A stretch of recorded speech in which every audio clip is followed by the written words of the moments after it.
রব্বুল আলামিন বলেন ইউসিকুমুল্লাহু ফি আওলাদিকুম লিযযাকারি মিসলু হাযযিল উনসায়াইন। আল্লাহ তোমাদেরকে ওসিয়ত করেন, তোমাদেরকে আদেশ দেন, উত্তরাধিকার সম্পদ যখন বন্টন হবে ছেলেরা যতটুকু পাবে মেয়ে পাবে তার অর্ধেক। সুবহানাল্লাহ বলেন। দেখেন, ছেলে যদ্দূর মেয়ে অর্ধেক, ছেলে ডবল পাবে। আপাত দৃষ্টিতে মনে হয় এখানে অবিচার হয়েছে, কিন্তু আসলে কি অবিচার হয়েছে? আপনি বিয়ের ক্ষেত্রে যান, ওইখানে আবার ছেলে মোহরানা দেয়, মেয়ে সেখানে মোহরানা পায়। তাহলে চেক অ্যান্ড ব্যালেন্স, ভারসাম্য, ব্যালেন্স, মধ্যম পন্থা এখানে আছে না নাই? এটাই হচ্ছে ইসলামের আদল। আল্লাহ তাআলা এই আদলের আদেশ দিয়েছেন। এটা হচ্ছে একটা general meaning, very general meaning. আপনি যদি ইন ডেপথ বুঝতে চান, আরো ভেতরে যান, তাহলে আদল মানে হচ্ছে সমন্বয়, আদল মানে হচ্ছে ভারসাম্য, ব্যালেন্স। আদল মানে হচ্ছে মধ্যম পন্থা। সুবহানাল্লাহ পড়েন। The mission of all prophet was two uphold the justice. সব নবীর মিশন ছিল এই জাস্টিসকে, আদলকে, সুশাসন আর সুবিচারকে নিশ্চিত করা। পড়েন সুবহানাল্লাহ। যখন সমান সমান দেয়া দরকার, ইসলাম সমান সমান দেয়। যখন ব্যালেন্স করা দরকার, চেক অ্যান্ড ব্যালেন্স, সমন্বয়, ভারসাম্য করা দরকার, তখন ইসলাম ভারসাম্য করে দেয়। এটার নাম আদল। সুবহানাল্লাহ। সহজ করে আপনাদেরকে বুঝাই, যেমন ধরুন একটা পরিবারের 3 জন সদস্য, স্বামী, স্ত্রী আর সন্তান। তাদের সকালবেলার ব্রেকফাস্টে স্বামীর, সকালের নাস্তায় স্বামীর 3টা রুটি লাগে, স্ত্রীর 2টা লাগে, আর সন্তানের 1টা রুটি লাগে। এখন আমি যদি সমান সমান করে আদল করতে চাই, সবাইকে যদি 3টা করে রুটি দেই, তাহলে স্বামী বেচারার জন্য ঠিক আছে? কি বলেন? কথা কি বুঝতেছেন না কষ্ট হয়ে যাচ্ছে?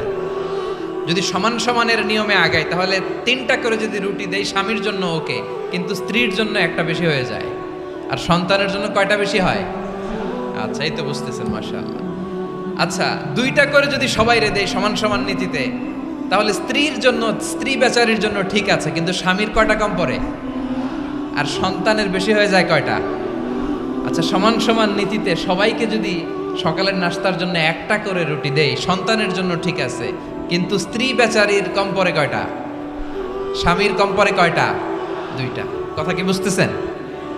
আর আমি যদি স্বামীকে দেই 3টা, স্ত্রীকে দেই 2টা, আর সন্তানকে দেই 1টা, তাহলে কারো অপচয় হবে না। যার যতটুকু দরকার ঠিক ততটুকুই কাজে লাগবে। চিল্লায় বলেন ঠিক কিনা? এটাই হচ্ছে ইসলামের আদল, যেখানে যার যতটুকু দরকার তাকে সেখানে ঠিক ততটুকু দিয়ে দেওয়ার নামই হচ্ছে আদল। চিল্লায় পড়েন আল্লাহু আকবার। বিচার, ন্যায় বিচার, সুশাসন এবং ভারসাম্যের আদেশ দিয়েছেন। প্রিয় ভাইয়েরা, একটি শান্তিময় সমাজ, একটা সমৃদ্ধ সমাজ, একটা মানবিক সমাজ যদি আমরা পেতে চাই, এই আয়াতের মধ্যে যতগুলো পয়েন্ট আছে সবগুলোর বাস্তবায়ন লাগবে। কথা বুঝতে পেরেছেন? বলেন, আওয়াজ করে বলেন, আমরা একটা শান্তির সমাজ চাই কি চাই না? এই আয়াতে আল্লাহ তাআলা একটা মানবিক সমাজের রূপরেখা টেনেছেন। তার প্রথম কথা হচ্ছে ইন্নাল্লাহা ইয়ামুরু বিল আদল। আল্লাহ তাআলা তোমাদেরকে আদলের নির্দেশনা দেয়, সুবিচার, সুশাসনের নির্দেশনা দেয়। যে সমাজে আদল থাকে না, সে সমাজে জুলুম মানুষের ঘাড়ে চেপে বসে। আদলের বিপরীত হচ্ছে জুলুম। আদলের বিপরীত কি? জুলুম বা জাওর, অত্যাচার, অবিচার, বৈষম্য। এই যে বৈষম্য বিরোধী ছাত্র আন্দোলন কমন পড়ছে? এই যে একজন সমন্বয়ক তো দেখা করলো আমার সাথে। জুলুম মানে হচ্ছে বৈষম্য। বৈষম্যের স্থান ইসলামে নাই, অবিচারের স্থান ইসলামে নাই, জুলুমের স্থান ইসলামে নাই। আল্লাহ তাআলা বলেন যে আমি জুলুমকে নিজের জন্য হারাম করেছি এবং তোমাদের জন্য হারাম করেছি। বিশ্বনবী ফরমান, আল্লাহ তাআলা বলেন হাদিসে কুদসিতে, ইয়া ইবাদি ইন্নী হারামতুয যুলমা আলা নাফসি ওয়া জাআলতুহু বাইনাকুম মুহাররামান ফালা তাযালামু। আমার গোলামেরা শোনো, নিশ্চয় আমি আল্লাহ তাআলা জুলুমকে আমি আমার উপরে হারাম করেছি, অনুরূপভাবে জুলুম করাকে তোমাদের উপরেও হারাম করেছি। ফলে ফালা তাযালামু, তোমরা একে অপরের সাথে জুলুম করো না। নির্দেশনাটা কার? খবরদার, জুলুমের সাথে আমাদের কোনো সম্পর্ক নাই। আল্লাহ তাআলা আদলের আদেশ দিয়েছেন, আদালতের আদেশ দিয়েছেন, সুশাসনের, ন্যায় বিচারের আদেশ দিয়েছেন। ইন্নাল্লাহা ইয়ামুরু বিল আদল, আমাদেরকে আদল প্রতিষ্ঠা করতে হবে। জুলুমের সাথে ইসলামের কোনো সম্পর্ক নাই। আল্লাহ তাআলা জালিমদের জন্য কঠিন শাস্তি প্রস্তুত করে রেখেছেন। যারা এই আদলকে ভুলুণ্ঠিত, কখন রাত কিচ্ছু জানে না, কখন দিন কখন রাত কিছু জানে না, বছরের পর বছর কেটে গিয়েছে। আমরা মানবিক বাংলাদেশ চাই, আমরা একটা সমৃদ্ধ বাংলাদেশ চাই, আমরা বিশ্বের বুকে সম্মান নিয়ে মাথা উঁচু করে দাঁড়াতে চাই, ঠিক কিনা বলেন? আল্লাহ বললেন, এটা যদি তোমরা চাও, একটা সমৃদ্ধ সমাজ যদি বিনির্মাণ করতে চাও, মানবিক সমাজ যদি বিনির্মাণ করতে চাও, আমি তোমাদেরকে সেজন্য প্রথমেই আদালতের নির্দেশ দিলাম। ইন্নাল্লাহা ইয়া'মুরু বিল আদল, নিশ্চয় আল্লাহ তাআলা তোমাদেরকে ন্যায় বিচার সুশাসন এটার আদেশ দেন। সুবহানাল্লাহ। আদাল, ন্যায় বিচারের আদেশ আল্লাহ তাআলা কোরআনের বিভিন্ন আয়াতে দিয়েছেন। আল্লাহ তাআলা বলছেন, ইন্নাল্লাহা يأمركم أن تؤدوا الأمانات إلى أهلها وإذا حكمتم بين الناس أن تحكموا بالعدل إن الله نعم ما يعظكم به إن الله كان سميعا بصيرا। আল্লাহ তাআলা বললেন, আল্লাহ আদেশ দিচ্ছেন, যে ব্যক্তি আমানতের হকদার তার হাতে তোমরা আমানত পৌঁছে দাও। আর যখন তোমরা বিচার কার্য করবে, বিচার ফয়সালা করবে, আদালতের সাথে করো। সুবহানাল্লাহ বলেন। ওয়া ইযা হাকামতুম বাইনান নাসি আন তাহকুমু বিল আদল, আদালতের সাথে করবা।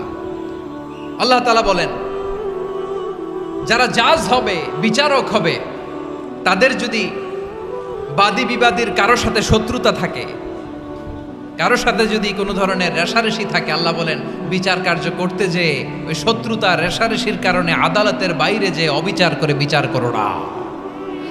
ওয়ালা ইয়াজরিমান্নাকুম শানাআনু কওমিন আলা আল্লা তা'দিলু ই'দিলু হুয়া আকরাবু লিত্তাকওয়া ওয়াত্তাকুল্লাহা ইন্নাল্লাহা খাবীরুম বিমা তা'মালুন। খবরদার কোন জাতির প্রতি, কোন গোষ্ঠীর প্রতি, কোন গোত্রের প্রতি আক্রোশ যেন তোমাদেরকে ন্যায় বিচার থেকে দূরে সরিয়ে না দেয়, বরং আমি আল্লাহর আদেশ হলো ই'দিলু, তোমরা আদল করো, ন্যায় বিচার করো, সুবিচার করো, সুশাসন প্রতিষ্ঠা করো। হুয়া আকরাবু লিত্তাকওয়া, এটাই তাকওয়ার সবচেয়ে কাছাকাছি। সুবহানাল্লাহ বলেন। কোরআনের বিভিন্ন আয়াতে আল্লাহ তাআলা স্পেসিফিকলি ধরে ধরে বিচার করার সময় আমরা যেন আদল করি সেটা বলেছেন। কোরআনের কোন কোন জায়গায় আল্লাহ তাআলা এই আল আদ শব্দটা ব্যবহার করেছেন। আবার একই জিনিস ইনসাফ, সুবিচার, সুশাসন, ন্যায় বিচার, ন্যায়পরায়ণতা বুঝাতে আল্লাহ তাআলা কখনো কখনো আল কিসত শব্দটা ব্যবহার করেছেন। আওয়াজ করে সবাই বলুন আল কিসত। প্রিয় ভাইরা, সবাই আওয়াজ করে আমার সাথে সাথে বলুন আল কিসত। আল্লাহ তাআলা বলেন, ওয়া ইন হাকামতা ফাহকুম বাইনাহুম বিল কিসতি ইন্নাল্লাহা ইউহিব্বুল মুকসিতিন।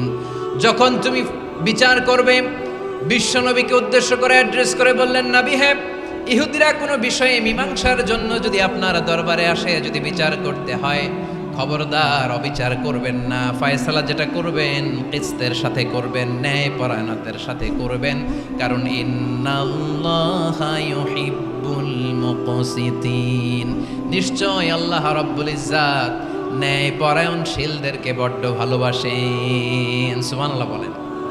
ন্যায় পরায়ণ লোকদেরকে আল্লাহ তাআলা বড্ড ভালোবাসেন। অন্য আয়াতে আল্লাহ তাআলা বলছেন, ওয়ানাদউল মাওয়াজিনাল কিসত লিয়াউমিল কিয়ামাতি ফালা তুযলামু নাফসুন শাইআ। আমি কিয়ামতের দিন ন্যায় পরায়ণতার মানদণ্ড স্থাপন করব, যেটাকে আমরা মিজানের পাল্লা বলি। আল্লাহ বলেন, ন্যায় বিচারের মানদণ্ড কিয়ামতের ময়দানে আমি আল্লাহ স্থাপন করব। সেদিন কারো প্রতি বিন্দু পরিমাণ, এক চুল পরিমাণ অবিচার করা হবে না।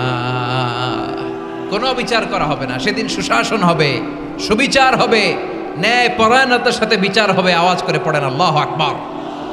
তাহলে প্রিয় ভাইরা, যে তিনটি বিষয়ে আল্লাহ তাআলা আমাদেরকে আদেশ দিয়েছেন, তার প্রথমটা হচ্ছে আদালত, ইনসাফ, সুবিচার, ন্যায় বিচার। এটা আমরা চাই কি চাই না? বিশ্বনবী ন্যায় বিচার, ন্যায় পরায়ণতা, সুশাসন প্রতিষ্ঠিত করেন কি করেন নাই? আপনারা বিশ্বনবীর সিরাত যারা পড়েছেন, আপনি দেখবেন বিশ্বনবীর সিরাতের পরতে পরতে, বাঁকে বাঁকে, সিরাতের বাঁকে বাঁকে এই আদালতের নমুনা মেলে। সুবহানাল্লাহ বলেন। ছোট্ট একটা নমুনা রাসূল সাল্লাল্লাহু আলাইহি ওয়াসাল্লামের আসসিরা আল আতেরা থেকে ছোট্ট একটা নমুনা আপনাদের খেদমতে এখানে উপস্থাপন করি। বিশ্বনবী সাল্লাল্লাহু আলাইহি ওয়াসাল্লাম মক্কা বিজয় করলেন ৮ম হিজরিতে। মক্কা বিজয় শেষের দিনই কয়েক সপ্তাহ মক্কাতে অবস্থান করলেন। ইন দ্য মিন টাইম মক্কার একটা ভেরি প্রেস্টিজিয়াস এন্ড ডিগনিফাইড ফ্যামিলির নারী চুরিতে ধরা পড়ল। কিসে ধরা পড়ল? সবাই বলেন কিসে? আমাদের সমাজে আসেনি এটা? আছে? ছোট না বড়? হ্যাঁ, হিসাব করে শেষ করা যায় না। ৩.৫ লাখ কোটি টাকা নাই উন্নয়ন প্রকল্পের নামে। উন্নয়ন প্রকল্পের নামে ৩.৫ লাখ কোটি টাকা নাই। ৩.৫ লাখ কোটি টাকা লিখতে পারবেন আপনি? এক টানে লিখতে পারবেন? বুঝতেছেন কত বড় সংখ্যা? হ্যাঁ। বনু মাখজুমিয়া গোত্রের এক নারী মক্কায় চুরিতে ধরা পড়ল। বলেন তো চুরি করলে বিধান কি? কি কাটতে হবে? চুরির বিধান হলো হাত কেটে দাও। দাও সেটা গোপনে নয়, প্রকাশ্যে জনসম্মুখে হাত কেটে দাও। বনু মাখজুমিয়া গোত্রের নারী যখন চুরিতে ধরা পড়ল, সাহাবারা চিন্তায় পড়ে গেলেন। সবেমাত্র মক্কার লোকেরা কালিমা পড়ে মুসলমান হয়েছে, ইসলামের আইন কানুন তেমন জানে না, ইসলামী শরিয়ার সাথে বেশি পরিচিত নয়। এখন যদি বিশ্বনবী চুরির যেই বিধান এটা যদি কায়েম করে হাত যদি কেটে দেয়, না জানি মক্কার লোকেরা আবার বিগড়ে যায়, না জানি মক্কার লোকেরা আবার মুরতাদ হয়ে যায়, না জানি মক্কার লোকেরা ইসলাম থেকে দূরে সরে যায়। চলো চলো সাহাবীরা মিলে পরামর্শ করলেন, চলো বিশ্বনবীর কাছে যে বলি, ও নবী, শুধু কেবলমাত্র একমাত্র এই নারীর জন্য চুরির হাত কাটার বিধানটা আপনি একটু থামিয়ে দেন। চুরির হাত কাটার যে বিধান এইখানে একটু রহিত করে দেন, বাকিগুলা কইরেন মদিনাতে যে চলবে, কিন্তু মক্কায় এবারের জন্য মাফ করে দেন। কিন্তু কে বলবে? এই যে পরামর্শ, সাজেশন, এটা কে দিবে বিশ্বনবীর কাছে? সাহাবারা চিন্তায় পড়ে গেলেন। আল্লাহর নবীর সামনে দাঁড়িয়ে আল্লাহর দেয়া হুদুদ, আল্লাহর দেয়া বিধান থামিয়ে দেওয়া, মাফ করে দেওয়া, এই কথা বিশ্বনবীর সামনে বলার সাহস তো কেউ রাখে না। কেউ কেউ বলল, বিশ্বনবীর পালক পুত্র যায়েদ বিন হারেসার সন্তান উসামারে বিশ্বনবী নাতির মতো আদর করে, বড্ড বেশি ভালোবাসে উসামারে। এজন্য সাহাবারা উসামাকে বলতো হিব্বু রাসূলিল্লাহ, বিশ্বনবীর ভালোবাসা। কি বলতো? সাহাবীরা বললেন, বিশ্বনবীর ভালোবাসা হিব্বু রাসূলিল্লাহ, উসামারে পাঠাও। উসামারে বিশ্বনবী নাতির মতো স্নেহ করে, মায়া করে, ভালোবাসে। আমরা পারবো না, উসামা পারবে। সবাই মিলে ফুলিয়ে ফুসিয়ে ওসামাকে, ছোট্ট ওসামাকে রাজি করালো। ওসামা, এমন এমন কথা যে তুমি বিশ্বনবীর কাছে বলতে হবে, পারবা নাকি? ওসামা বলে, পারবো। সাইয়েদনা ওসামা রাদিয়াল্লাহু তাআলা আনহু তরুণ সাহাবী বিশ্বনবীর কাছে গেলেন, যে বললেন, নবী, বনু মাখজুমিয়া গোত্রের এক নারী চুরিতে ধরা পড়েছে, এবারের জন্য কি এই মহিলাটারে মাফ করে দিলে হয় না? এবারের জন্য একটু ক্ষমা করা যায় না নবী? বিশ্বনবী বলেন, আতাশফাউ ফি হাদ্দিম মিন হুদুদিল্লাহ, তোমার এত বড় সাহস উসামা, তুমি আল্লাহর হাত, আল্লাহর দেয়া বিধান, এটার ব্যাপারে সুপারিশ করতে এসেছো? তোমরা কি জানো তোমাদের আগে যত কওম, যত গোত্র, যত জনপদ ধ্বংস হয়েছে তার কারণ ছিল তাদের মধ্যে গরিবরা অন্যায় করলে তারা বিচার করত, আর ধনীরা অন্যায় করলে তারা মাফ করে দিত। খবরদার! ওয়া আইমুল্লাহ লাউ আন্না ফাতিমাতা বিনতি মুহাম্মাদিন সারাকাত লাকাতা মুহাম্মাদুন ইয়াদাহা। বিশ্বনবী বললেন, ওরে ওসামা, বানু মাখজুমিয়ার ওই প্রেস্টিজিয়াস এন্ড ডিগনিফাইড ফ্যামিলির মেয়ে তো দূর কি বাত, অনেক দূরের কথা। জেনে রেখো ওসামা, আমার কলিজার টুকরা, নয়নের পুটুলি ফাতেমাও যদি মক্কার জমিনে আজকে চুরির দায়ে ধরা পড়তো, আমি বিশ্বনবী মুহাম্মাদুর রাসূলুল্লাহ ধরে ফাতেমার ডান হাতটা কেটে দিতে এক বিলম্ব দেরি করতাম না। ইন্নাল্লাহা ইয়া'মুরু বিল আদল, আমাদেরকে জাস্টিস শিখায়, পশ্চিমারা আমাদেরকে ইনসাফ শিখায়, আমাদেরকে সুশাসন শিখায়। আর ইনসাফ, সুশাসন, ন্যায় বিচার, সুবিচার, জাস্টিস কারে বলে বিশ্বনবীর বায়োগ্রাফি থেকে জেনে নাও। এই ছিল বিশ্ব ইসলামের আদালতের নমুনা। আপনি যদি সাইয়েদনা ওমর ফারুকের জীবনের দিকে তাকান,